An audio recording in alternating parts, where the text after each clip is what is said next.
ఆపదని ఈశ్వరుడు ఒక్కడే గట్టెక్కించగలడు సుమా. ఆపదని గట్టెక్కించవలసి వస్తే భగవంతుడు చూసేదేది అంటే నువ్వు ఎంత పవిత్రంగా బతికావు. నువ్వు ఇతరులకు హాని చెయ్యగలిగి ఉండి కూడా చెయ్యకుండా నిన్ను నువ్వు నిభాయించుకున్న సందర్భాలేవి.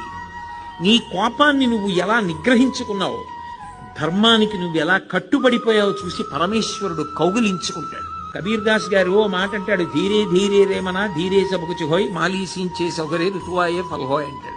ఇవాళ విత్తనాలు పెట్టి నేను బిందులు నీళ్లు పోస్తే జామ చెట్టు వచ్చి కాయలు కాస్తుందా? ఇవాళ విత్తనం పెట్టి కొద్ది కొద్దిగా నీళ్లు పోస్తే ఒక 5 ఏళ్ల తర్వాత చెట్టే విరగ కాస్తుంది. ధర్మాన్ని నమ్ముకున్నవాడు పాడవడు.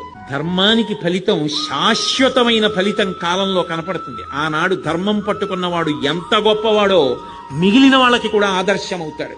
ధర్మం వదిలినవాడు నశించిపోతాడు. అది నిరూపించాడు భాగవతం ప్రారంభంలోనే.